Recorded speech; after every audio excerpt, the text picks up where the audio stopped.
Welcome to the March 25th, 2025 regular session of the Board of Education. This is Joe Cilio, President of the Board of Education speaking. Thank you for attending in person or through Zoom. Please rise for the Pledge of Allegiance.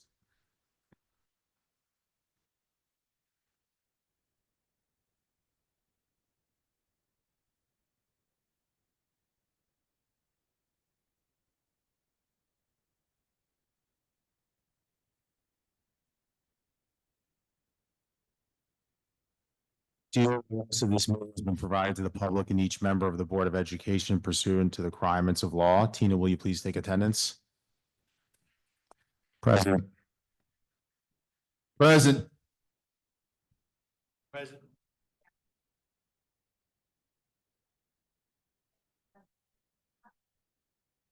Present. President. Nadine McLaughlin is superintendent of leadership development. Present. Dr. Helen Coleman, superintendent of curriculum and instruction. Present.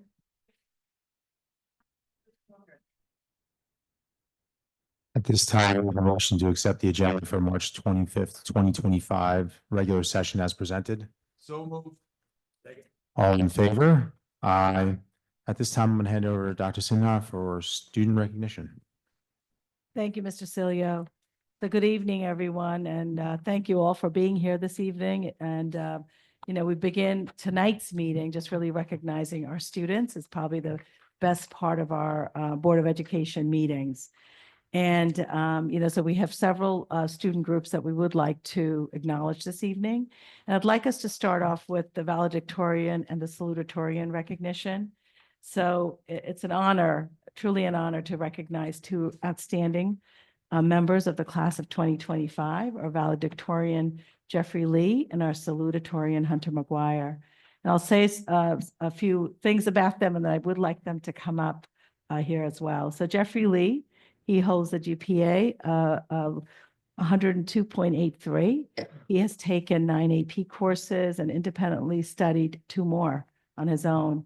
He is a national finalist for the U.S. Earth Science Olympiad, has earned accolades from the Long Island Math Fair and the Math Fair and National Spanish exams.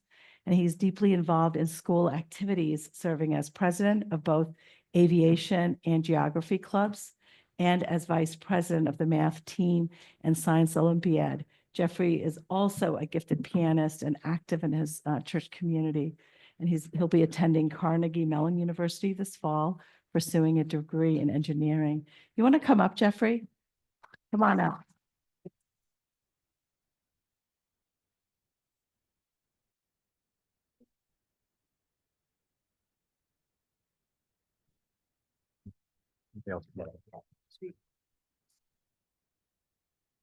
Maybe.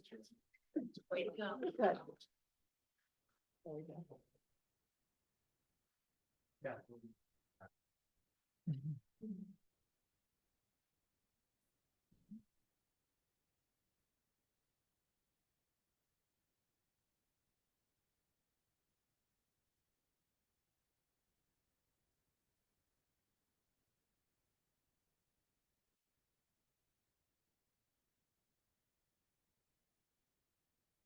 And then we also have Hunter McGuire, who's our salutatorian, and he has a GPA of 102.72, has taken 13 AP courses.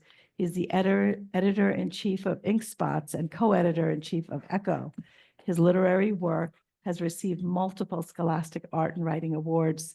He serves as co-president of the Science Olympiad, president of Envirothon, and is a Garcia Summer Scholar. Hunter has also been recognized by our English and Science departments and recently presented at the 2024 Materials Research Society Conference. He plans to double major in English and Science. Come on up, Hunter.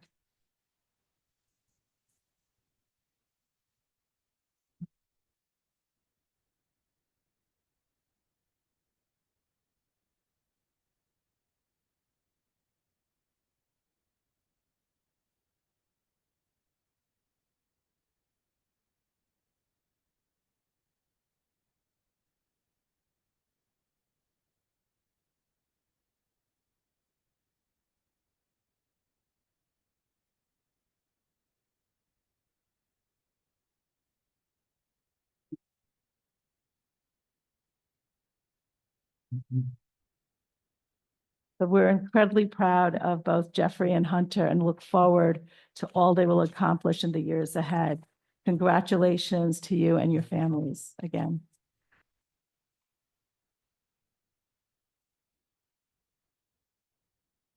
Okay, so moving on, we also want this evening to recognize Amy Zhao. Where is Amy? Amy here? There's Amy. Come on up. Amy. And maybe Dr. Gordon, if you want to come up with Dr. Foley. I think you're both here as well. Oh. Okay. So we're really thrilled to recognize Amy this evening. She's a finalist in the prestigious Regeneron Science Talent Search. Amy competed in Washington, DC earlier this month, representing Garden City with distinction. She's again here with her mentors, Dr. Gordon and Dr. Foley, who are up there. And, you know, this is such an incredible achievement for her. And her, if I could just, her research was on exploring citrin as a therapeutic target for cancer treatment through a clinical, pharmacologic, and metabolic lens. Very, very impressive, Amy. Congratulations.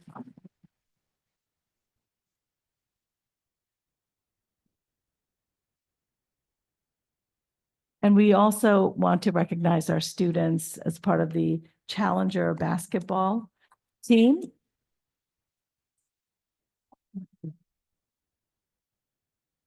All right. So we're proud to welcome several of our members of the basketball team this evening. And this is an inclusive program that features, hello, how you doing? Doing well?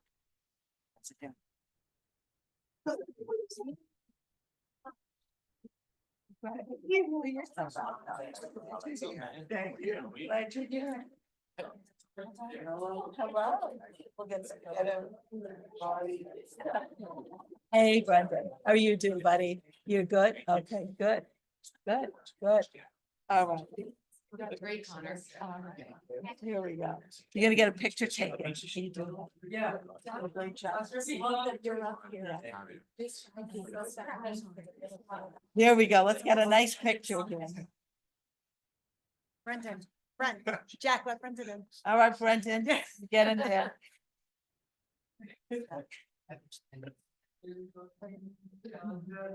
That's the B club.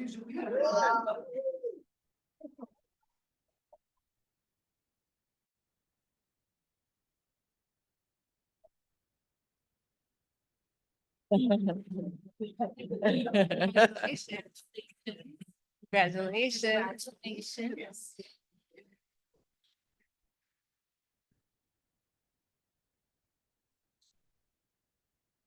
No, you go first. So just a little bit about the program. This is inclusive program, really features our student athletes from both the middle and high schools and provides meaningful opportunities to compete with neighboring districts. And I want to thank our teachers here, Danielle Goodwin, who's here, Travis Calber is here, and also Carrie Pappas. And we really appreciate all the work that you do with this program. It's probably one of our best games that we see our kids come to. And, you know, and our students that are part of the program, we have Gavin Sands, Jack Sutcliffe, was here, Connor Fitzgerald, Michael Sack, Logan Parker, Alex Dickey, Ryan Schwartner, Matt McCoy, Brendan Ryan, Anthony Agrippina, and Jack Tricarico.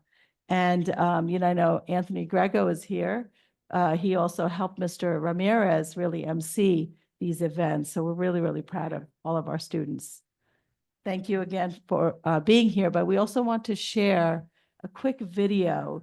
As you know, last week was World Down Syndrome Day, and we have Brendan Ryan, along with his teacher, Miss Megnick, who's here. We created this beautiful video on on Down Syndrome Day.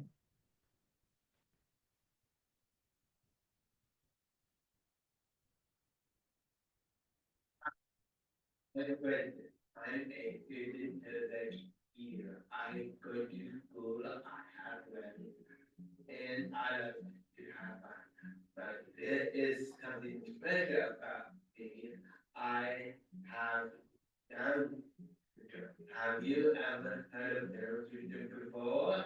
Let me tell you what it means. Heaven is better. We taught Buddhism.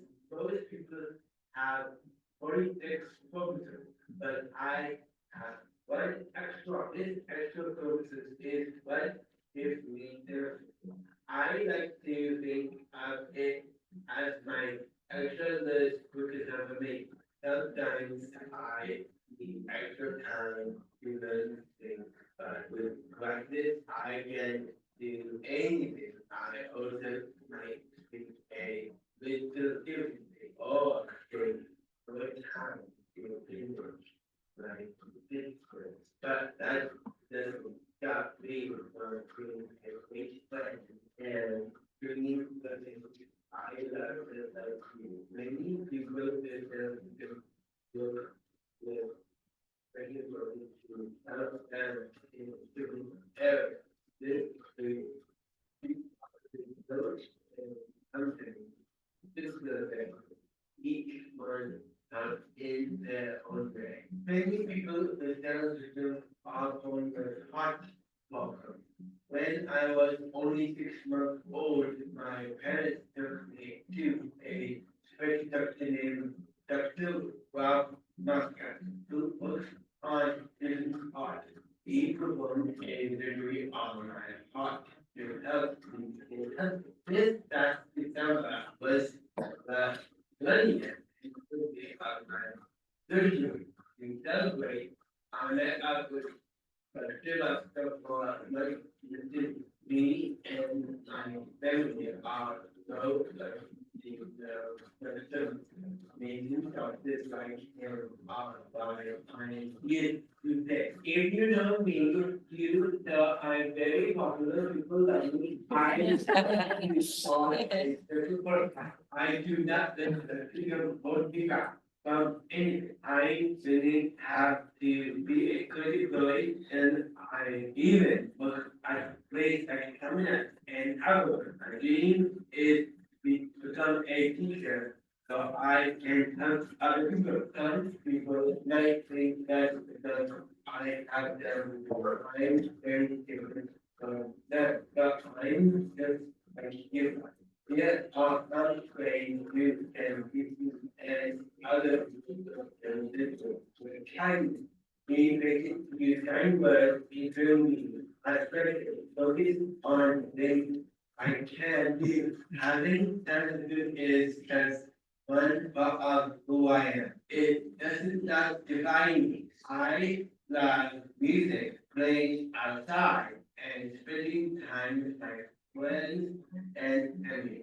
Everyone is unique in their own way, and that makes the world so special. Next time you meet someone with Down syndrome or any other disability, remember to treat them with kindness, respect, and friendship. Thanks for listening to me and their.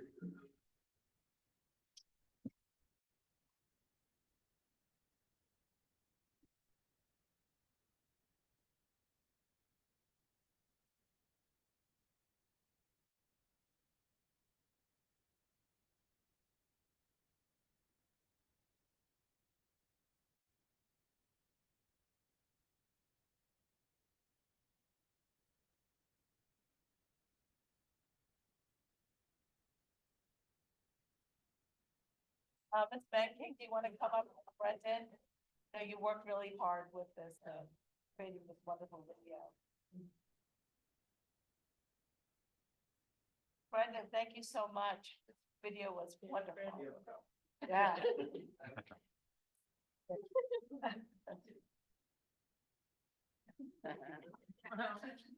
Perfect. Yeah, perfect. Thank you.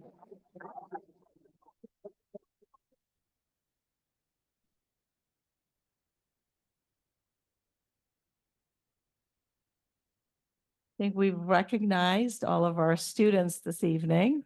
So if anybody wants to leave, they can, because we're going to go to our budget presentation. after this, especially our students. Not you guys, you guys all staying, but I think our students may want to go. stay, we'll stay. Thank you.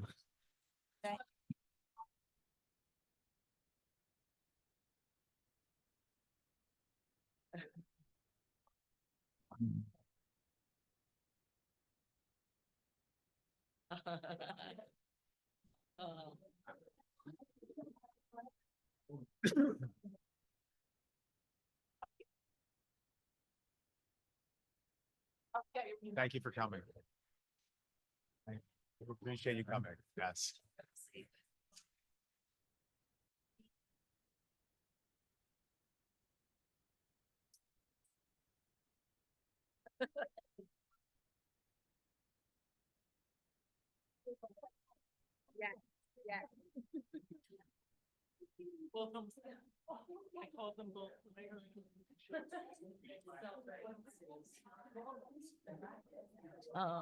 They were in your building, Homestead? Wow,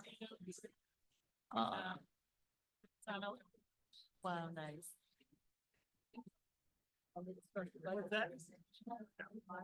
All right, so our next item on the agenda is, We're on the move to the next agenda on our list, which is the budget presentation. I'll hand it over to Ms. DeCapua, who can, or Dr. Sinal will start, and then Mrs. DeCapua will pick it up from there. all right, so this is our third budget presentation, and as you recall, our first one was on we gave you an overview of the budget, and we also went over the state aid and revenues. The second workshop was on our administrative and capital costs. And this one is on instruction part 1, and the next one after this will be instruction part 2. So, we're really pleased to have my colleagues here. Our principals are here, and Dr. Bowman. They'll lead our discussion this evening around our really the heart of what we do is teaching and learning, which is instruction, part 1. So I'm going to go over some things as a recap, and then I'll turn it over to them. Again, we always start with our mission and vision statement. You've seen this plenty of times, and we really stay true to this when we develop our budget. So for this evening, we'll give you again the overview. Our principals will give you an update on their status, the priorities for this school year, and what the focus will be for next school year. And then Mr. Capia will go over all the codes, and then we'll go over what's on the ballot and address any questions that you may have. So this here, you've seen this before, but there is a slight change. If you look at the budget to budget, there's an increase. The last time when we met, and I think we had mentioned this, it was the budget to budget was at a 2.5% increase, instead of 2.82. And that's because of our insurance, the liability insurance. And we had discussed that there may be an increase in that. So that's where those numbers are up a little bit. But our maximum allowable tax remains at 2.42%. So again, we've gone through the administration, the capital, and now we're at the program, and you could see bulk of our budget is with our program, which is what you'll hear this evening, and then at the next meeting, which is on April 8th. So what I'd like to do is, let me go over this real quickly. These are just the budget, the numbers that you saw, the charts, and these are in the pie chart and numbers here. And you see the little bit of that increase in here. And these are the major codes.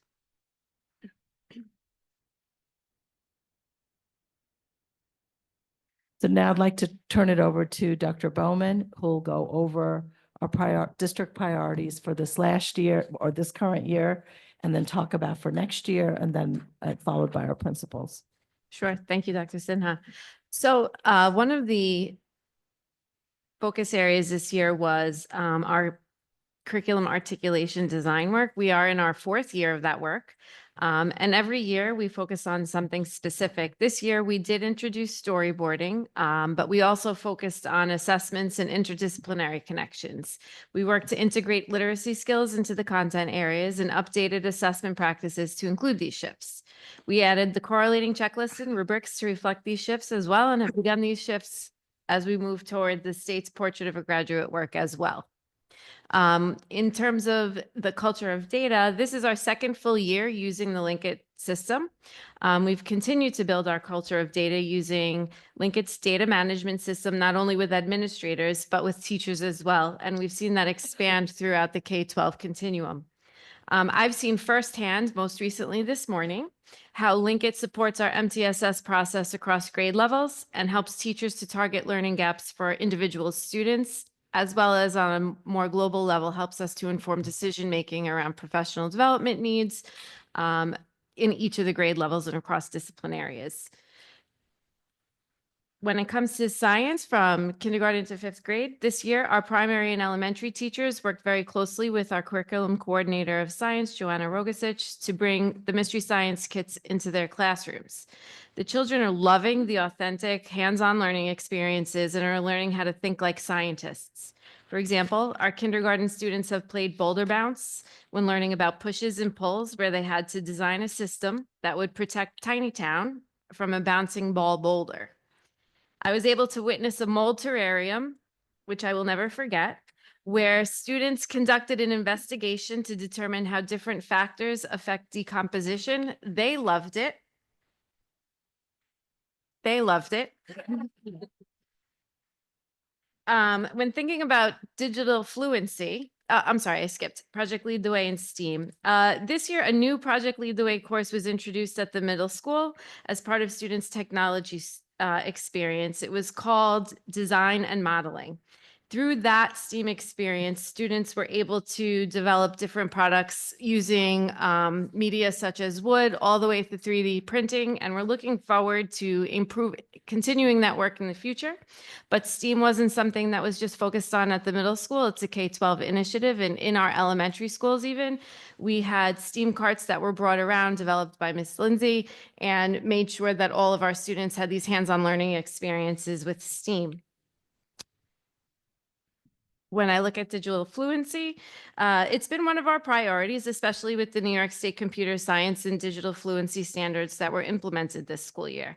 We've emphasized empowering teachers by initiatives such as creating summer curriculum with elementary teachers around the standards, focusing on digital citizenship as well as innovation. And we've also been leveraging our library media specialists to help support this work across grade levels and buildings. You will hear more about that from Mrs. McGuire at our next instructional meeting. When we talk about innovative learning spaces across the district, we've made sure that we are capitalizing on the landmarks that we have, on the geography that we have. And so we focused on designing learning spaces that meet students' needs, nurture their creativity, and support different learning styles of students. On the primary and elementary level, Mr. Hardigan and Ms. Viskovich will speak more to that. And on the secondary level, Mr. Samuelson and Mr. Steingrubner will speak as well to the initiatives that they're leading. When we talk about professional learning, I skipped literacy. Okay. So while we aren't explicitly saying numeracy when we talk about literacy, of course, numeracy and literacy are priorities in our district, always have been and always will be. This year, we are making sure that the goal was literacy across curricular areas in grades K through 12. We've invested resources and professional development around these goals and will continue the work moving forward. Some examples of that include foundations being expanded to include our third graders. Teachers have engaged in professional development as they've implemented this. This is something that is very much a higher level learning of students in foundations, and not all districts provide that for their kids. We've added content area text sets to our grades 3 through 5 classrooms that align with social studies and science topics. These text sets are designed to build students' background knowledge and expand their content-specific vocabulary. Looking ahead to next year, we're excited to expand the range of these text sets to introduce them to our K-2 classrooms as well. We are continuing to add more high-quality decodable texts in our K-1 classrooms and make sure that they're aligned with the explicitly taught skills through our Foundations resource. We've provided professional development focused on evidence-based science of reading practices and integrated the Big Six literacy skills and competencies. And our literacy coach has provided ongoing support to teachers across the primary and elementary buildings, facilitating professional development, modeling instructional routines, pushing into classrooms, and meeting individually with teachers throughout the year. This support included refining curriculum using data-informed practices to drive instruction and providing and organizing resources such as decodable text to strengthen teaching and learning. Speaking of professional learning, in all of our curriculum areas, teachers are learning from one another. We've embedded professional learning in what we do every single day. For example, outside of that, on the primary and elementary levels, we focus on implementation of mystery science and literacy. Teachers engaged in learning experiences that furthered their knowledge around the cross-cutting concepts of science, planning authentic hands-on experiences, as I discussed before, think mold terrarium, and integrating literacy skills into their practices, thereby increasing the efficiency and effectiveness of instructional time. Targeted literacy professional development took place across grade levels throughout the year to support teachers' literacy instruction as well. On the secondary level, professional development was provided in all content areas and is embedded into our practices throughout the year. Our world language teachers continued their curriculum articulation design work, and science focused on incorporating shifts in instructional strategies to address the changes that the next generation learning standards bring.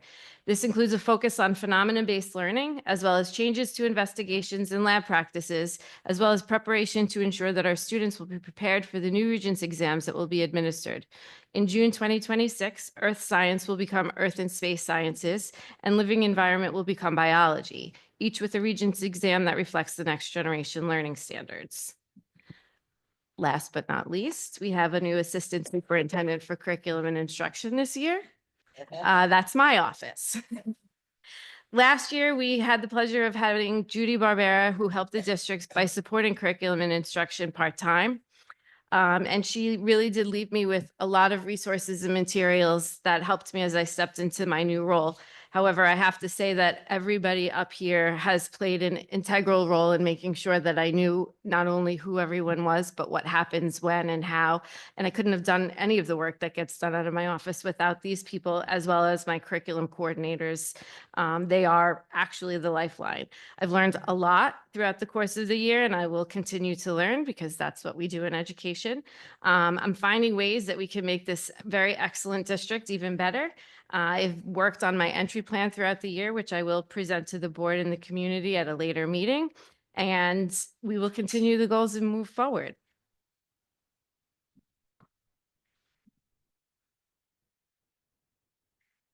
Moving on to next year, moving forward. We will, as you know, we are in the midst of a literacy review, and one of our goals next year will be to address the recommendations from this literacy review. So far, we are making good progress in that review. Our teachers have completed surveys. We have also started making plans for the appointments for our focus groups. Our parent survey has gone out, and the end of this week and beginning of next week, our students in grades 3 through 9 will have the opportunity to tell us their thoughts around literacy instruction in our classrooms. And so a lot of that work will be addressed in our next year. Next, we will be ensuring the alignment of our pre-K to 12 skills and competencies as defined by the Blue Ribbon Commission and the Portrait of a Graduate. Those items, the Blue Ribbon Commission and the Portrait of a Graduate, bring with them changes that will make different the high school experience of our students, but also, and more importantly, will make different the pre-K to 12 experience. We will do a separate presentation in the coming months on this work once the foundations of our instructional work will integrate the skills and competencies that have been identified. We'll review and refine where necessary, but we also want to make sure that we are using and integrating the knowledge, skills, and habits of mind that the students will need to be successful beyond our schools. Those include not only academic preparation, but also critical thinking, collaboration, communication, and civic responsibility. Once again, we will focus on our curriculum articulation design work next year. It's ongoing and will continue next year. Our focus next year will be on authentic assessment or performance-based assessments, and that is tied directly to the Portrait of a Graduate and the work of the Blue Ribbon Commission. We will continue our work on storyboarding, which is a good way for us to communicate with our families what's happening in our classrooms. Storyboards are clear ways for parents to understand, for example, what does it mean to be a second grade student? What will our second graders learn throughout the course of the year? They provide an avenue for parents to have conversations with their children about what's going on in school, but also provide opportunities for support and help with the communication between school and home. We will be developing curriculum related to the bond projects, pardon me. You'll hear more about this from Mr. Steingrubner. There's a lot going on at the high school. For example, with the development of our business center, we also have the opportunity to look at our curriculum in physics and art as the learning spaces for those departments are also being updated. And so we'll be evaluating the needs of those disciplines as well as obviously the business department throughout the course of the school year in order to identify our priorities. We are looking to update our elementary report cards. As a district, this has been on our plate for years. Dr. Sinha was waiting for someone to be in the curriculum and instruction office full-time, and I introduced that person earlier. So now that we're beginning that work, we are getting a committee together so that we can really take a close look at our report cards, ensure that they're aligned with the next generation learning standards, and really work to make sure that they communicate what we are seeing as far as learning from our students and the growth that they're making. Next, we plan to leverage AI tools to enhance student-centered teaching and learning, as well as operational efficiency while maintaining ethical and responsible implementation. As we look ahead to the 25-26 school year, one of our focus areas is the strategic use of AI. It's a powerful tool to enhance what we already do well. We will be incorporating practices that prepare our students to effectively and appropriately use AI. Additionally, for example, teaching students how to engineer prompts that will generate useful responses, as well as developing students' understanding of when and how to use AI appropriately, and deepening their understanding of the ethical use of AI are among our goals in terms of how we plan to use it. You'll hear more about how our AI will be looking here next year, again, when Mrs. Lauren McGuire presents an instruction too. What I've come to learn in my first year here is that we are typically ahead of the curve, and how we are using and leveraging AI is no different.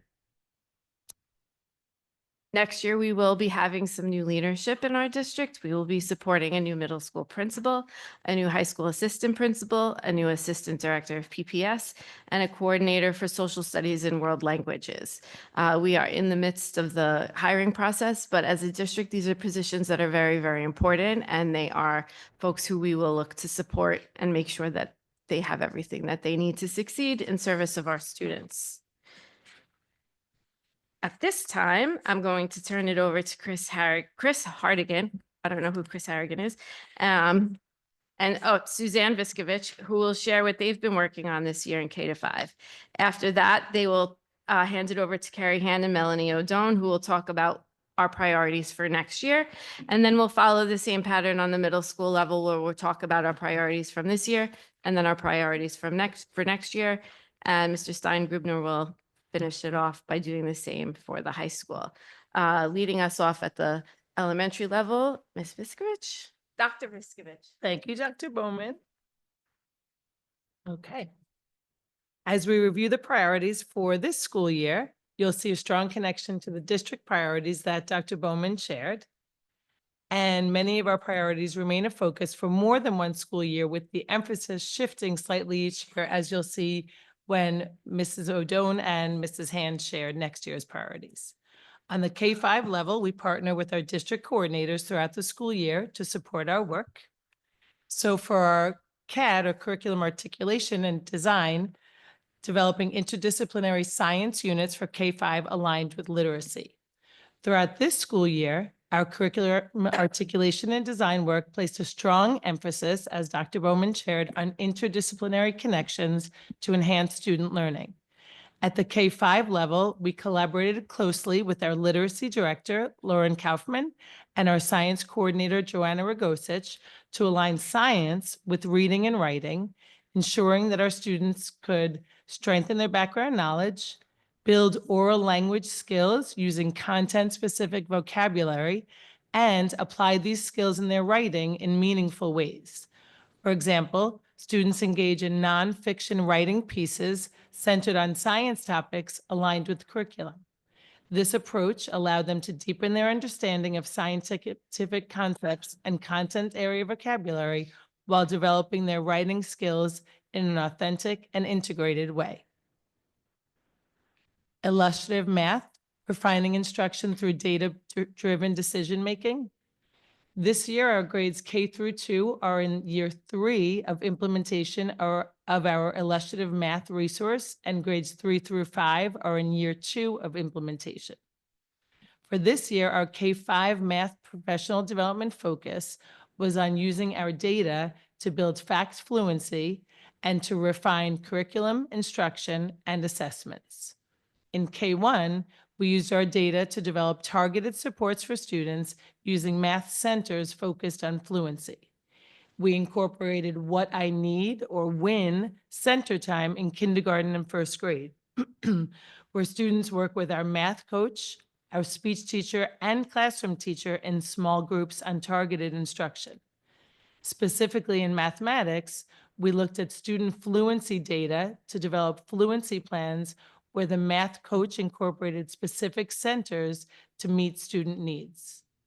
Also during WIN time, we provide enrichment for students where a small group of students who have already achieved their fluency goals go further. Important to note is that last year, a primary school first grade team from Locust won second place in the New York State First in Math or FIM competition.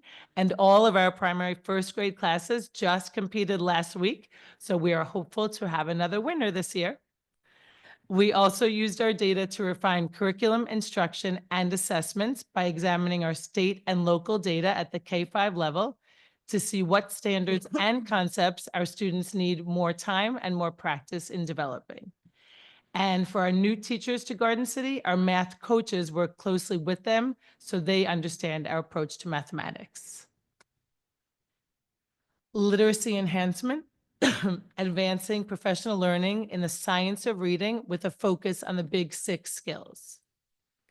As Dr. Bowman mentioned, our ongoing professional learning remained focused on the comprehensive approach to literacy with an emphasis on the big 6 skills and competencies that underpin the science of reading literacy briefs, which came out last year: oral language, phonological awareness, phonics, fluency, vocabulary, and comprehension.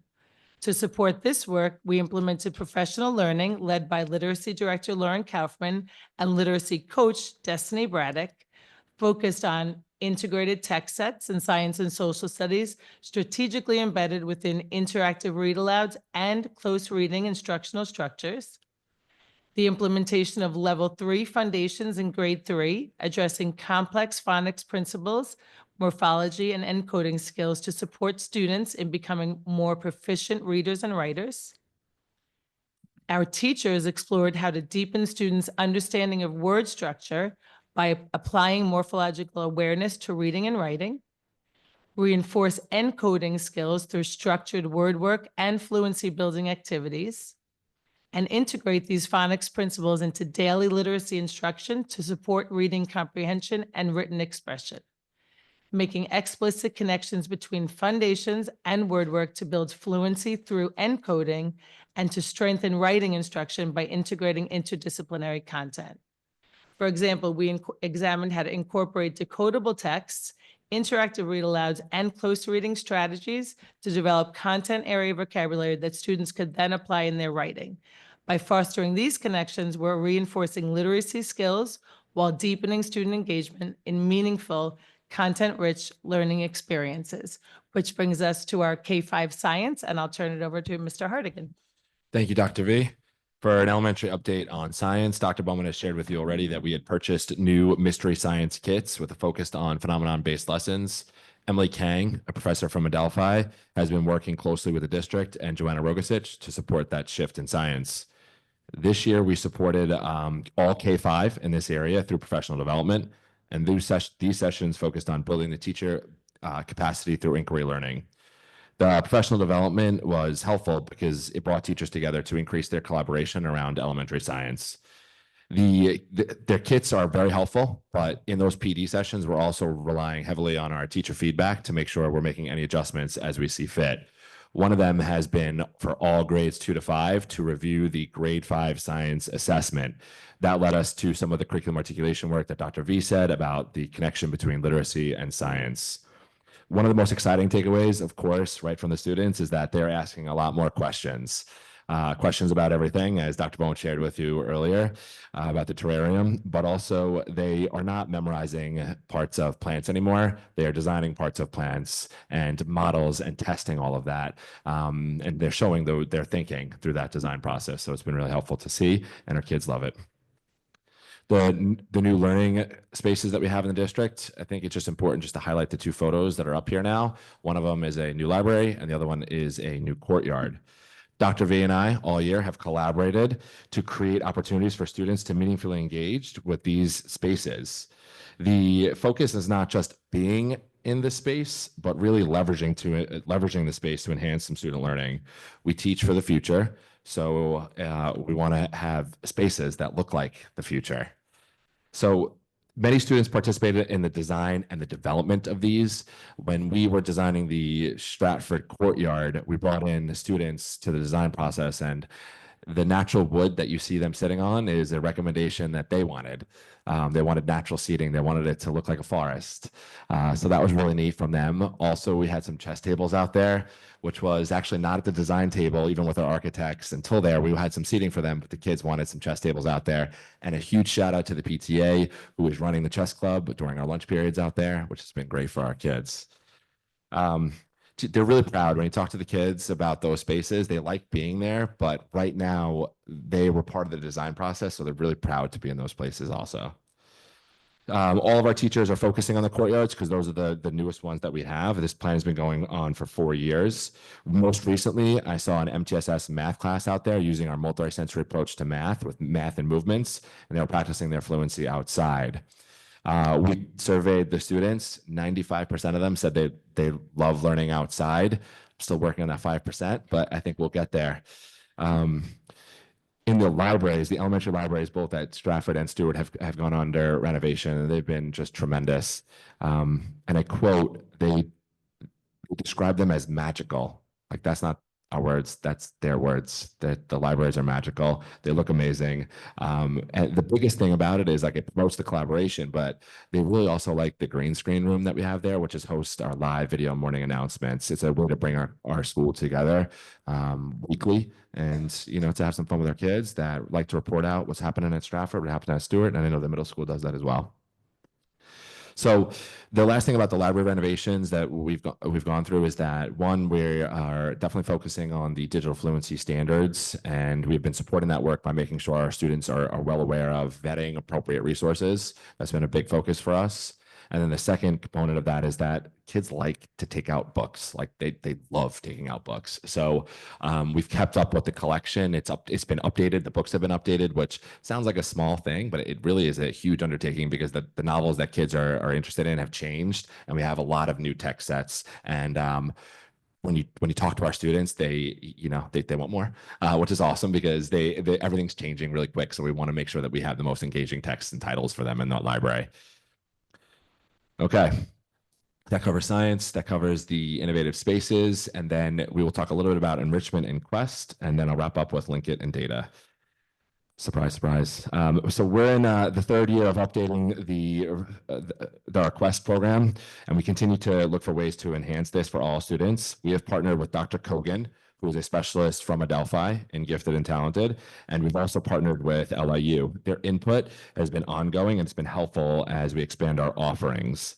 This year, we began enrichment for all in grade 3 earlier. So we started in September, and those lessons were aligned with the mystery science, but also developed to build critical thinking.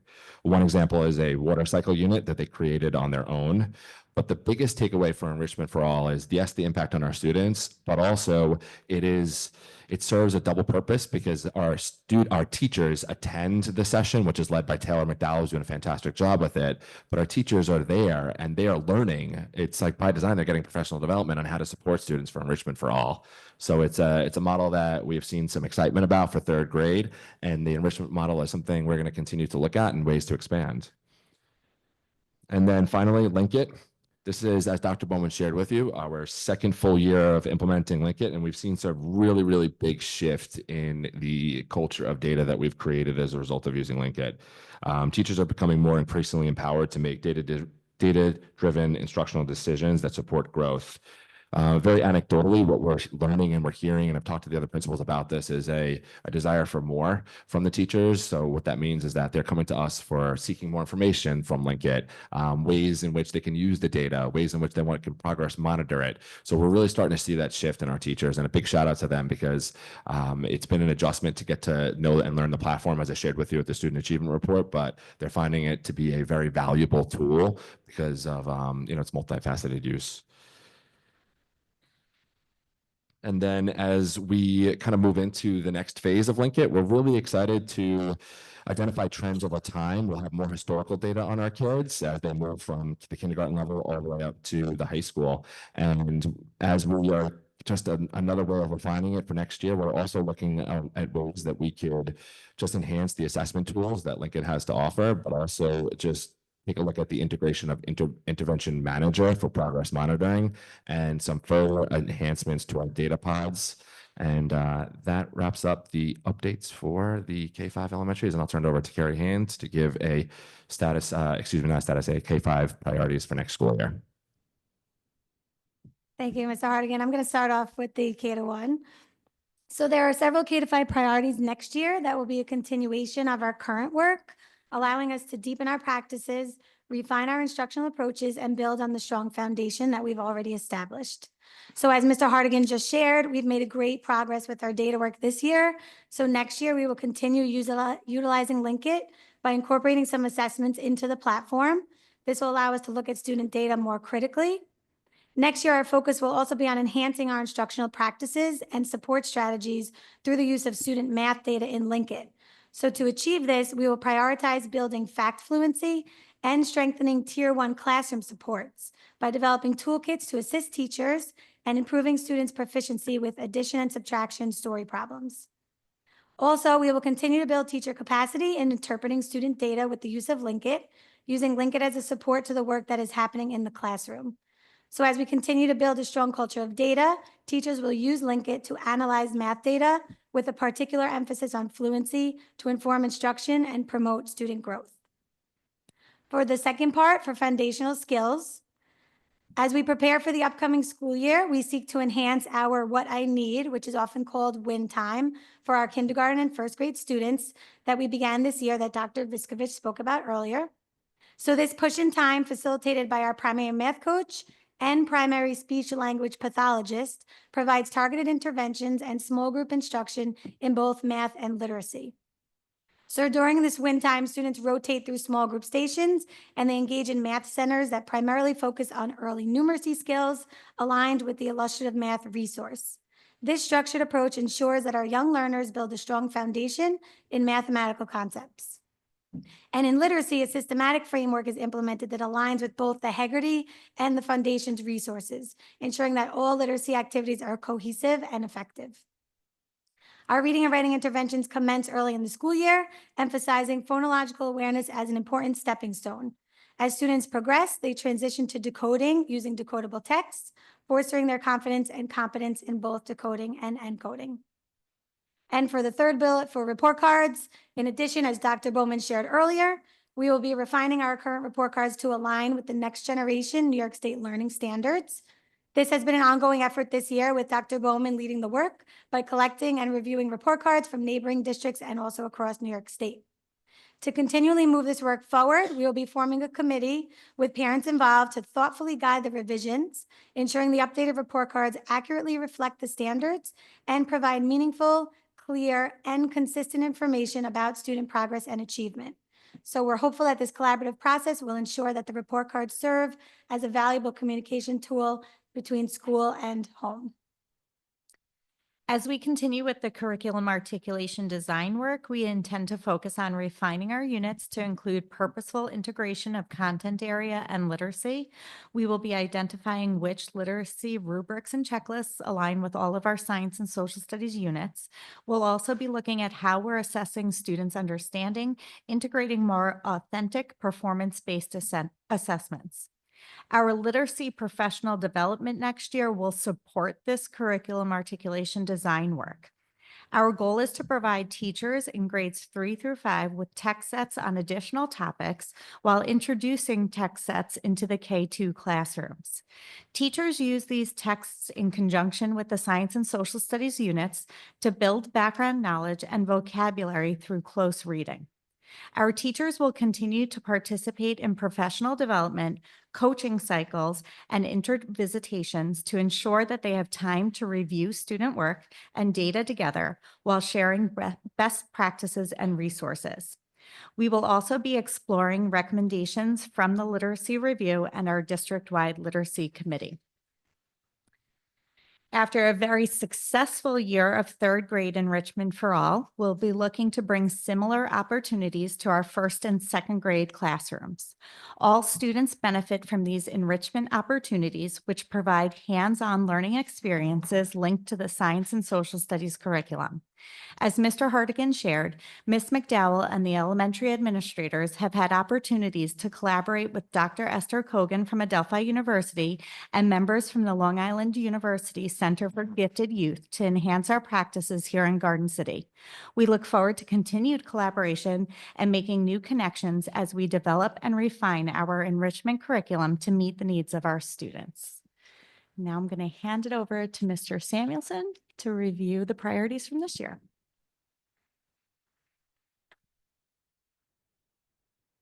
Thank you, Ms. Hampton. Thank you, everyone, for allowing me to speak this evening about the exciting things we've been doing at the middle school.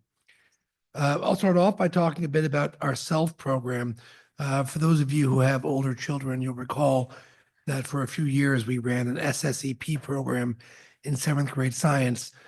This year we shifted to SELF, which stands for the Children's Environmental Literacy Foundation. It's a partnership with local BOCES and provides our students with opportunities to work directly with working scientists who are studying the efficacy and impacts of things like wind turbines off the coast of Long Island. We're learning about how scientists learn about data collection and data analysis, and we're giving some very careful thought to sustainability for a healthy environment. We're also pleased to share that later this year in June, we will host our first annual science symposium where students will present their scientific research to their peers and families. Are you allowed to call a first year thing a first annual? It's presumptuous, but it's going to be. It's great. We've also continued our work with curriculum articulation this year, and the focus has been on aligning our assessments with the goals identified in our unit planners. And again, as we look to become stronger data analysts, part of that is making sure that the assessments we use are harvestable, that they give us information that we can pull and use to make insightful and educationally sound decisions about our students and our cohorts. This year, we've also continued to expand our teacher skills with our new spaces, including our Learning Commons and library. Our STEAM class and our maker spaces have really taken root in our library, and students have had a wonderful experience collaborating with each other to solve Mrs. Wenger's weekly problems. Our library maintains its full library functionality too, and our students do enjoy their access and ability, like they do at the younger levels, to borrow books and to read books of their own choosing. Our students also benefit from the use of our recording studio, which is the site of our morning messenger, where every day we put out a daily news bulletin, as well as multiple podcasts. And just recently, we've started using that space and technology to jumpstart our new Trojan Watch YouTube page, where middle school families can go to see videos related to the things we're doing at school. Our first video is up, and it relates to January's GC Cares-a-thon. It's a great watch and wonderful opportunity to see our kids doing wonderful community service work in the building. We've also seen a great increase in the frequency and depth of use of our learning commons. If you came by today, you'd see teachers working in tandem to deliver interdisciplinary lessons.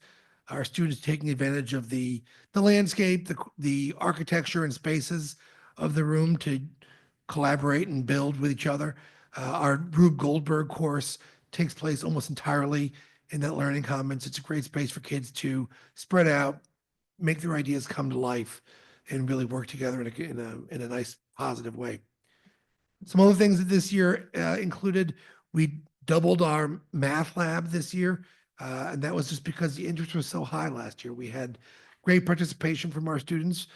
We offer it now twice a week at each grade level. Students can come in at 7:20 to get support in timely math topics.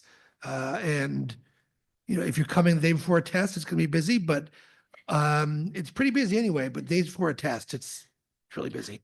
Our new clubs, our Makerspace Club and our Morning Messenger Club continue to be very popular. We're also piloting an ASL club this year, just in the last few weeks, which has been very positive as well.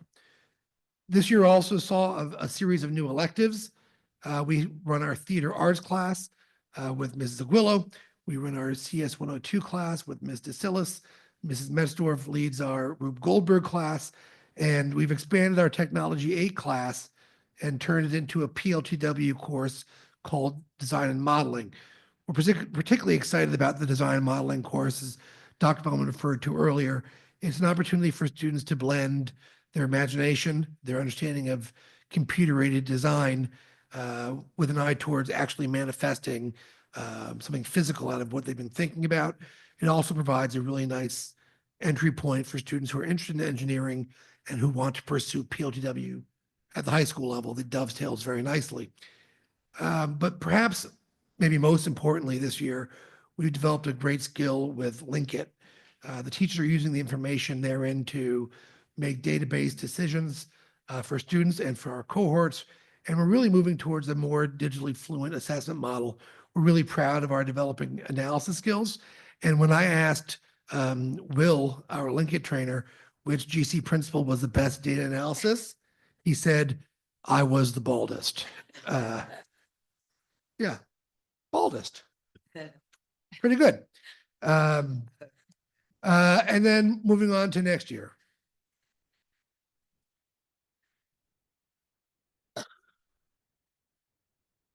Next year is with mixed emotions that will turn towards onboarding a new leader in the building. I would just say these last 4 years have been some of the best of my life. I've loved working with these children and these professionals, with your families, with this administration team, with this board. And now I consider it my job for the next several months to make sure the transition is a smooth one for our new building leader. Additionally, with respect to curriculum design, we're going to be focusing really carefully on science and world language. Again, as Dr. Bowman shared, we are moving towards new assessments in Earth and Space Sciences in June of 2026. And New York State continues to help us evolve our understandings of world language standards. And we're helping our teachers to push towards an ACT-FUL model that really values speaking and listening, as well as writing and reading, but puts an emphasis on developing fluency in a 7-year time span, the 7 years being middle school and high school. The building will also take the necessary time to carefully scrutinize and review our current master schedule to make a recommendation for the years to come. We are working currently on next year's master, and we are focusing on a number of things, but certainly class size is a driving focus for us. We're doing what we can to make sure that our class sizes are more comfortable. We will also continue to review our elective offerings at the middle school to make sure they're in line with the New York State Portrait of a Graduate. We want to make sure our courses are helping to develop global citizens, critical thinkers, innovative and literate members of a community, students who are culturally and socially competent, and of course, students who communicate and collaborate well. We're going to ask ourselves the degree to which our current offerings speak to those goals And where we can make improvements, we'll be looking to make those adjustments next year. We're also going to look to continue to refine and develop our PLTW curriculum. This is our year one that we're currently finishing. We've learned a lot about the program and we want to make some revisions and enhancements. And we're also looking, you know, at the potential to broaden our offerings with PLTW in the years to come, perhaps to include green architecture. And then finally, with respect to Linkit, you know, we've done a really good job this year of getting our teachers ready to harness and analyze data. But there's a lot more that Linkit can do, including being a place where we can store local assessments and actually implement local assessments. And next year's work is going to be to develop proficiency, skill, and comfort amongst our teachers so that we can have a more broad portfolio of student achievement that includes more than the 3 through 8 exam, the NWE 8, and a few local exams. We're really excited about what's coming and really grateful for the opportunity to speak to you tonight. Thank you. Mr. Steingrubner. Thank you. Good evening, everyone. Thanks for having me. A lot of what I'm going to speak about has been touched upon by everyone from Dr. Bowman to Dr. Samuelson here and everyone in between. Absolutely, promotion for you. But there are some very specific high school items that I'll speak about. But, you know, looking at the high school priorities this year and our status, the curriculum work, again, with world languages and science, that is specifically because of the standards changes, the NGLS and the ACTFL standards in the world languages. That carries right up 9th grade through 12th grade in all of the different languages. And as you've heard, Earth and space science and then biology, they'll fall in line as well over the next few years. So we'll continue to work on our curriculums. It's a lot more hands-on work, and we'll talk about that for next year as well. Professional development, this year at the high school, we've done some more Project Lead the Way training in engineering and cybersecurity, which is our brand new course. So now we offer 4 courses, 4 full year program in engineering, including our aerospace class, which is very popular again.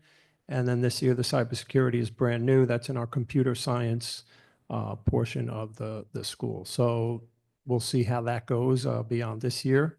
That's a 1-year class. Linkit, as you've heard, we continue to explore how we can use that in a variety of ways. We do have our big standardized exams that are on there, our AP exams, our Regents exams, but we're starting to explore this year how to do more local assessments that can be connected to those as well. We've always been data-driven in the decisions we make at the high school. Our curriculums are, you know, either national or state given to us, and hence we receive reports through the data warehouse and through College Board that has very specific instructional planning reports that we get on a yearly basis. So we're figuring out how to tie all those in with Linkit. This year we saw an expansion in fine and performing arts, specifically our orchestra. We added a second orchestra. For many, many years. We've had 1 orchestra with about 50 students in it. This year we had 2 orchestras for the first time. Mr. Albani is our orchestra teacher. He's here at the high school full time. And these 2 courses, it's about 100 students. One of the photos up there, you can see they took their trip to Disney World this year where they performed, and they took some courses there at the Imagination Studios. It's one of those, you know, once in a lifetime trips, and we continue to rotate in our music program who's traveling to Disney World each year. Last year was chorus, this is orchestra, next year band, and then we'll start that rotation over in another few years. So everybody should get a chance over their 4-year time at the high school. At least that's our long-term plan, that they'll get to go to Disney once in their high school career. And Mr. Cohn seems to be our representative, and Ms. Hauser, they love going to Florida, and that's their trip, and they can continue to do that. We also added our Our art club this year is a stipended extracurricular activity. Many years ago, there was a review of the arts program, and this was one of the recommendations to have art club. And last year or the year before, we added the National Art Honor Society as well. So two separate programs, very well attended every month. These clubs, very popular. We're very happy and appreciative that we were able to add that this year. They do a lot for the school in enhancing, just the feel and the look, and just changes the atmosphere with brightening things up every month. And then finally, with learning spaces, what we've done this year is a furniture redesign in one specific room. That's room 140. That's a classroom. It's a social studies classroom. Each year, we're trying to add new furniture. We're basically changing the vibe, similar to the vibe here in the library with the modern furniture and the different style of furniture, not just traditional desks where the seats are connected to the tabletop and they're very rigid and boring. But they're brighter, they're more flexible in what they do. We do add different elements like, more comfortable seating, some high top seating. It just changes the attitude that students have walking into a classroom, that it changes the way that they want to be in there. And if they want to be there, they're going to want to learn, and their learning is going to be better. So we're doing that little by little. We've been doing it every year with different classrooms. 167 was a business classroom a few years ago. We did a couple English classrooms. Again, 140 is social studies, and we'll look to do that again next year. This year also, we added a podcast studio, and that's the photo down there. It's hard to see, but we have some fancy lighting in there. It's originally the room that it's in was the original studio back in the 50s when they built this building. It was the sound control room for the auditorium. Now we have the soundboard in the back in the balcony, but it used to be off to the side. Next time you're in the auditorium, look, you'll see the little glass window. They used to look through there. They used to do the announcements from there. The sign on the door still says studio from decades ago. It was never painted over as you walk by there tonight. That's where it is. So we made it a studio again. It's for podcasting. It's also video. There's two rooms in there. The Video Media Club uses it. We have green screen. We have new lighting. And a lot of different groups use the podcast studio. Classrooms use it. They do book reports. GC Trojan Nation has a podcast. They use that for interviews. And then the APUSH Underground, which is Advanced Placement United States History. They have a podcast they've been running for a couple of years, and so they were able to use that as well. And all these groups use AI to enhance technology and the sound quality of the work that they're doing. And I'll talk more about AI as we go on to the next slide. But one last thing from the last one, we also have the Student Achievement Showcase in our lobby that's between the gymnasium and the auditorium. We have different large screens in there.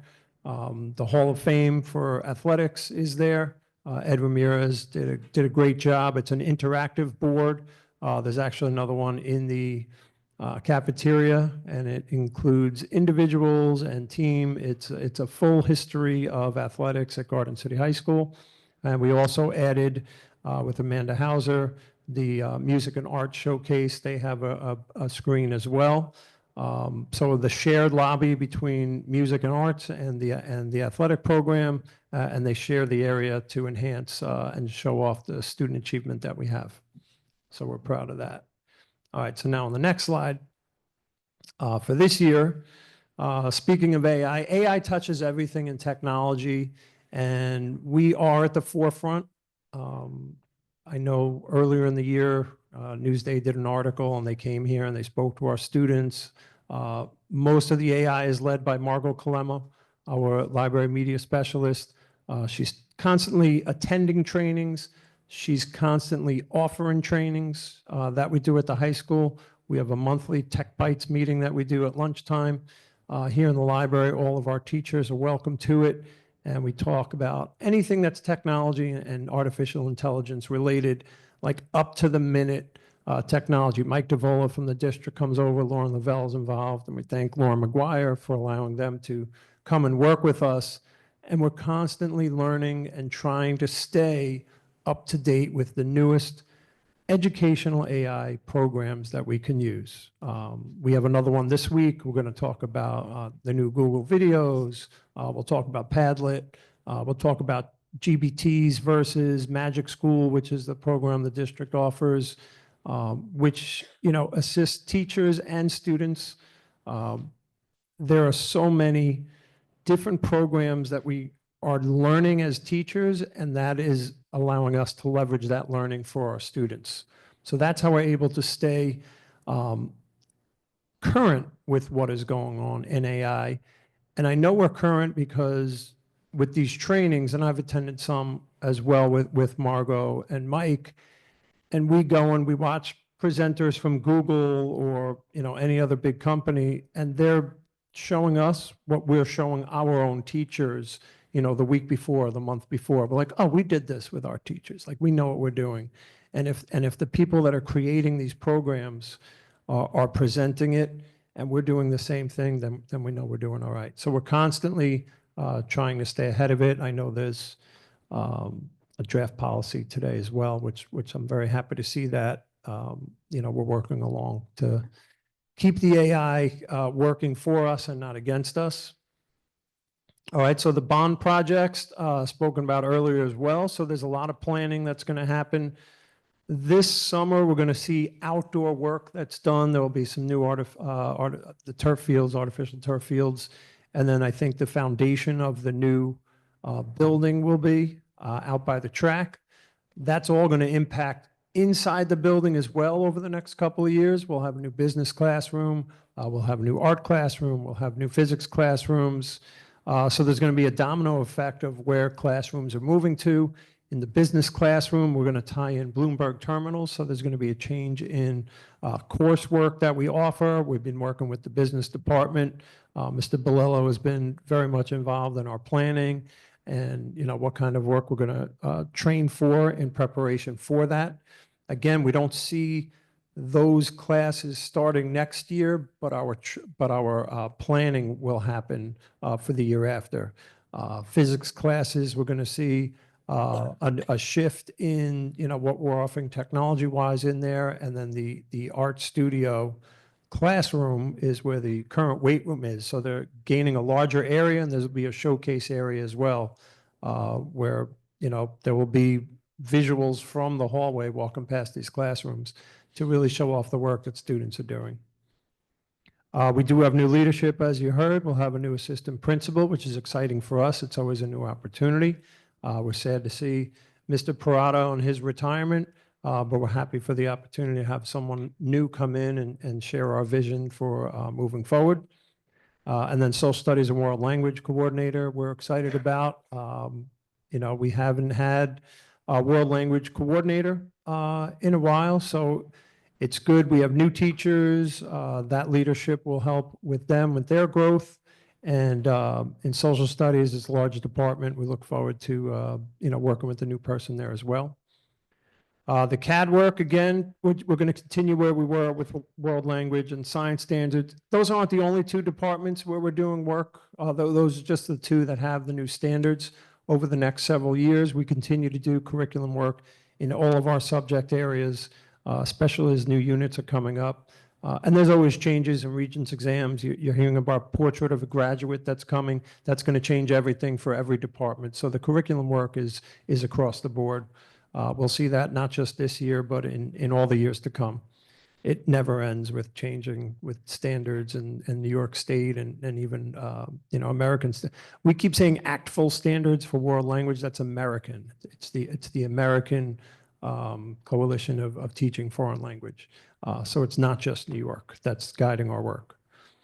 And then we're exploring more use of authentic assessments. We see that especially in the science classrooms, and I know it's hard to see. There's some small pictures there, but if you bring these photos up online, these are authentic labs that happen, and that's the NGLS standards are a lot about hands-on work that the students are doing to do their learning.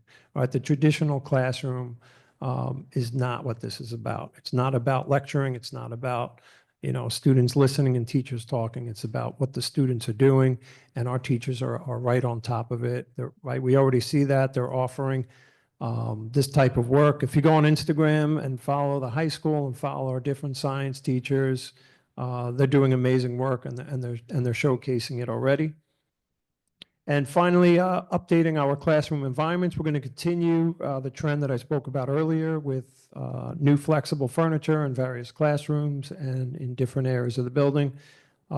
Keep it up to date and keep it fresh, and that's what we're looking to do. Thank you. Thank you, everybody. That was really terrific. You know, it's right around this time that I sit back and I say to myself, you know, it's amazing what everyone does and that this is part of the budget discussion because we work really months at this and it goes back and forth and to see it put into place is very dear to me. So thank everybody for the good work. So what happens is, you know, we've explained the budget process, but early November is when we start to really get all the forms out and everyone does this and the principals build their codes from the beginning each year. And during our conversations, we talk about, you know, what the needs are, what the goals and priorities are for the district. And this is really what's behind these numbers that we present here. So, you know, it really comes together and we build it all within the, you know, the revenue and make sure that we're within the tax cap. But this is how the magic is done. But this is the full budget. And Dr. Sinha had said earlier, the total budget for the 25-26 school year is now $137,760,845. It's an increase of 2.82%. This is the budget broken down into the major, really the major functional components. So we break it down here by personnel services, which is going to be your salaries and equipment contracts and so on. So it's just a good overview of the budget. In instruction 1, we start to go over the instructional side of the budget. But as I've talked about, some of those, when we're required to put it into the 3-part budget. So these two, when you see administration, this is where they actually fall. The first is the 2010 code, which is Dr. Bowman's codes, and she spoke about that earlier. So in the 2010 codes, you'll find salary for the assistant superintendent for curriculum and instruction. She has a full-time clerical person in her office. She really oversees a lot of the all of the professional development and the curriculum development that's done out of there. So that's something that she budgets for. Staff development and training is done out of here. The code is really relatively moderately increased. That's really salaries and some conference and travel. In the 2020 code is the offices of the principals. So this is everything it takes to run the main offices of the principals in each of the buildings. So it's the principal salaries, all the clerical support, the assistant principals, any of the administration, copiers, all of that falls into the 2020 code. So this is any supplies for the main office and throughout the building. That's all there. Changes here are basically attributable to salary increases and a little bit on supplies. The 2040 codes is related to the curriculum coordinators. So those are done also through Dr. Bowman's office. The curriculum coordinator salaries, materials, supplies, their conferences and travel, supervision of the K-12 is all done out of 2040. The change here is also due to salaries.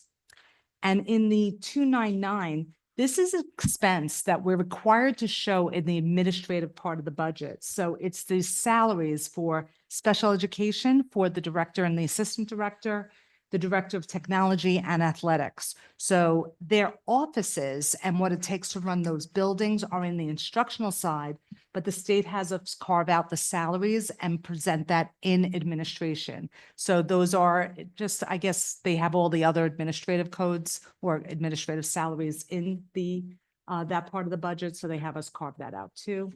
So those are there. And the increase here is really salaries. 2110 is the last codes, and that is the largest part of the program part of the budget. So that has everything having to do with direct general education. So this is most of the codes that the people around this table budget for, so the principals. It has everything from all the teachers' salaries, the teacher, the monitors, the sub-teachers, textbooks are in here, instructional equipment, all of the supplies in the classrooms, any contractual services, including BOCES, all get paid out of those 2110 codes. Increases here are due to salary increases and contractual services. And that is the end of that. So I will hand this off to Dr. Sinha, and she could finish this up. Again, thank you, everyone. I know Dana already spoke of this, but there's so much work that takes, that goes on behind the scenes to put this instructional part 1 and part 2 together. We have this slide, and this really shows per pupil allocation with the districts that we typically compare ourselves with. And we get this information through Questar 3 BOCES, and you can see we're one of the lower, the allocations per pupil. Ours is one of the lower ones. Dana, is this from this year? Well, slash. Is that from? Yeah. It's Okay. 2 years. 2 years, Yeah. 2 years, but this is how we compile this data. Every year. Yes, this is the most recent data, and Mhm. we fall, this year it's less, sometimes it's. Yeah, right so above it's that. like we hover in the bottom 3 Right. typically. Yeah. That's where we've seen this.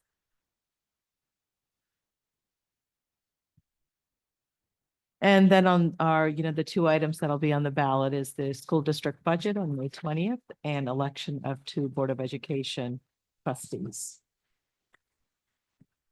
Our next meeting is the work session on April 8th will be dedicated to instructional components part 2, which will be special education, technology, and athletics. Open it up to questions. Gotta go one more. Oh, it's one. Oh, yeah, you like the The pictures. picture page.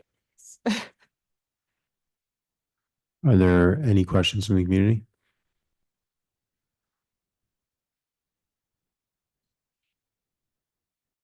Hi, my name's Sarah Hogan. I have a 5th grader at Stewart and a 7th grader at the middle school.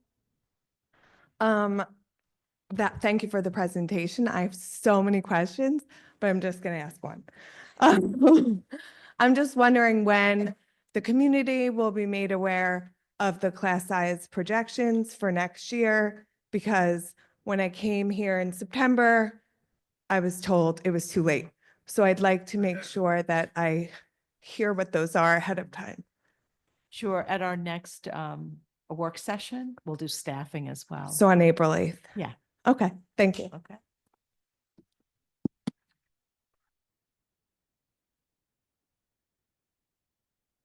There are no further questions. We can go to Mrs. DiCaprio for the treasurer's report, or you? Do we have another question? Sorry. Hi, Deborah Dangler, 142 Kildare Road. I had a question about textbooks. I was looking at the budget and I went back to 2020, 2021, and I was looking at Ms. DiCaprio breaks it down by schools, how much money is spent on textbooks. And I saw the high school spent 32,598. The middle school was 47,895. Stewart was 49,172. Stratford was 42,593. Then I started going forward with the years, and I noticed the actual expenses in 2023, 2024 for textbooks. The high school was 51,150. The middle school was 8,339. I was wondering, is that a typo or? It's not a typo, but it could be that something got paid for the following year. Those are actual expenses. So the middle school only spent $8,339 on books, textbooks? I'd have to look. I don't have that information. Okay, well, it said for the budget this year for 2024, 2025, it was approved for 29,199, and next year the proposed budget's 29,885 for textbooks for the middle school? Yes. Okay, well, my question is, word knowledge is essential for reading comprehension, and I was hoping to see if we could purchase vocabulary books. for the kids in middle school, for sixth grade, seventh grade, eighth grade, and I'd love to see it in fourth and fifth grade as well. We used to have vocabulary books in fourth through eighth grade. And they're no longer given to kids.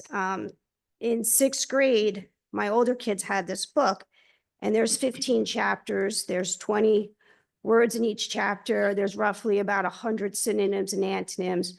So if you cover the entire book in a year, it's about 1,800 words.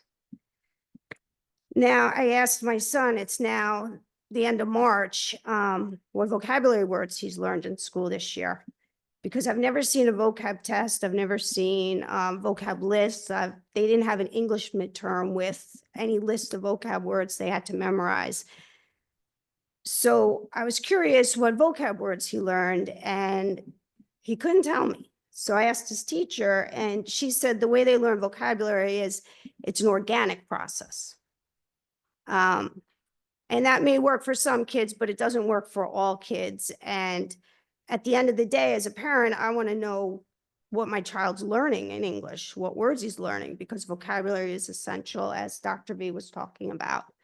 And if they have a book, the teacher can use the book, and then you'll know exactly what they've learned at the end of the year. My second request is for a grammar book. My older kids had this book. It's called English Reteaching Workbook. It's old. I had to find it on eBay, but it's grade level. This year, one of the issues I had, and I spoke about it in December, was he was getting below grade level vocabulary grammar sheets. He was getting grade 4, grade 5 sheets. And if the teachers had a sixth grade level book, same with seventh grade, same with eighth grade, there wouldn't be any issue with whether or not it's grade level or below grade level. So I thought that would be really helpful for teachers in the middle school to have grammar books. They're very simple, they're very easy to use. I mean, this one is so nice, and then they would have a test on each chapter, and I could tell what my child learned and how he was progressing. And my third request was, I spoke in December about the read aloud that the sixth graders were doing of the book Unplugged. The teacher read the book out loud from September. He just finished the book in March. That was a long time to have to listen to the same book being read out loud. And you guys were very nice. You provided a classroom copy of the books in January. So all the sixth graders got a copy to look at in school. But now they started another read aloud. It's the book A Long Walk to Water. And again, the kids don't have any books. It's a little frustrating because I got the book for my son and he would prefer to read the book. Like, he looked at this book and like there's a map, an explanation, and it's just a better experience. The joy, like, my son loves to read, and listening to the teacher read a book out loud is kind of killing the joy. So that's my third request for under textbooks, is if all the kids could have books and if the kids could read the book. That's the way it used to always be. The kids read the books in school. This read aloud at the middle school level, I don't see how it's helping them. They have to take a test. They take the NWEAs, it's reading, the New York State test, it's reading. So I want to see the kids reading in school because that's what they need to do well on the tests. And that's actually my next point. The middle school kids didn't take the NWEA in the winter. They took it in the fall. They took it a month later than when they took it in Stratford. But now it's almost the spring. So my question is, I know we skipped the winter NWEA. Are the kids taking the spring NWA? And if they are, when?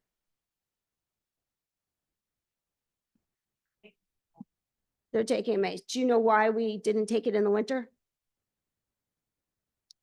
That practice, This is the second year of that practice. Last year, the decision was made so that because the students are in middle school and they are assessed in different ways, the thinking was we would reduce the number of times that the NWEA was administered so that we would be able to maximize instructional time and not over assess the students while we were measuring their growth. My older two kids didn't take the NWA, but my child that's a sophomore took it, and he took it the 3 times. And I thought it was very beneficial to parents because you could see their growth.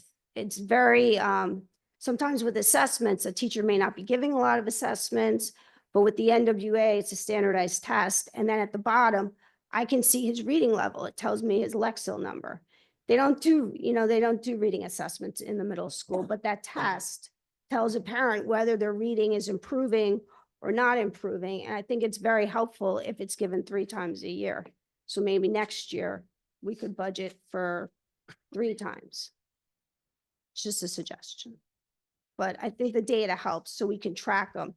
I was tracking the 6th grade class, and I noticed when we entered Stratford School in 2nd grade, their reading scores on the NWA when they took it in the fall were the highest ever. They were at like 89%.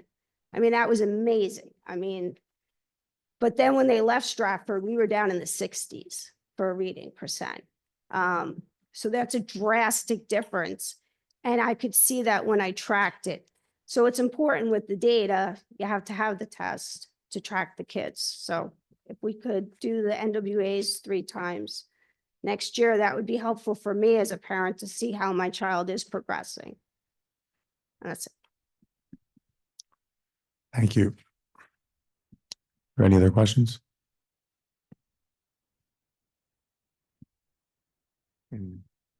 Treasurer's report.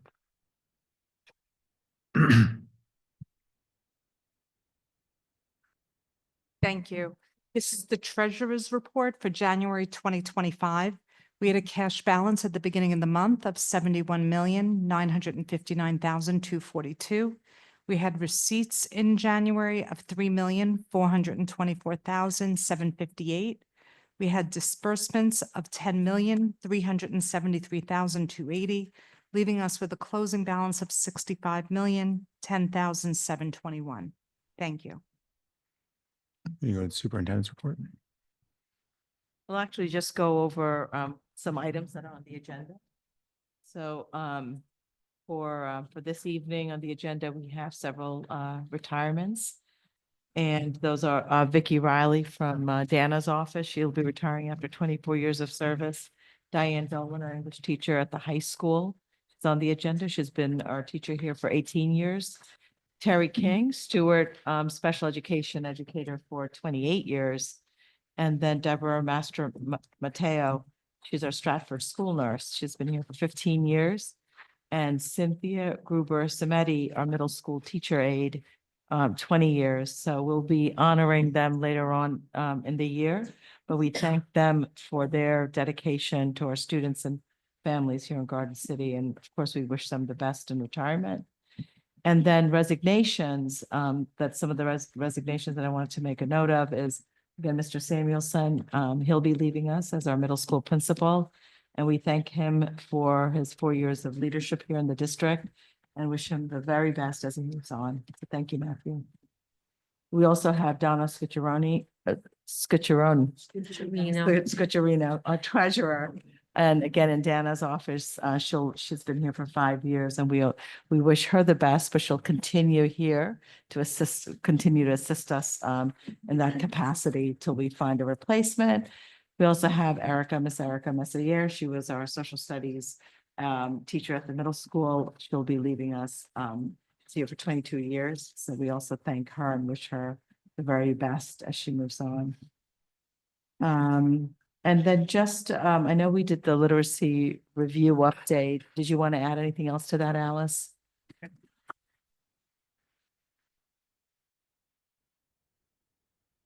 So as I said earlier, we have the surveys out. We are making plans right now for the next few weeks to schedule our focus groups. What I didn't mention earlier is that there will be site visits in the middle of May. where CASDA will be in classrooms and seeing our literacy instruction in action. All right, thank you. Yeah. And Nan, did you want to give an update on just the hiring? Sure. Thank you. We're very busy hiring. It's hiring season. We are on track for appointments for all of the open administrative positions. The plan is to have them all done by May, leaving June as the buffer, just in case. We will be posting for some teaching positions this week. And, you know, I'm confident we'll be able to add to our wonderful staff with even more wonderful people. So Yeah. stay tuned. Thanks, Nan. And then just a couple of dates and, you know, tomorrow night is the PTA dinner, which is always a great fundraising event. And then we have our PTA reflections. That's on March 31st, next Monday. And then after that, we have our, you know, the spring concerts will start. We have our Stewart and Stratford Festival. I think this is our third year. So that's exciting. That's on March 27th. And then you know, what's a wonderful event at the high school is the AP art reception. That's also coming up on April 8th. That's it. Thank you, Dr. Sinha. Does anybody have any reports or questions?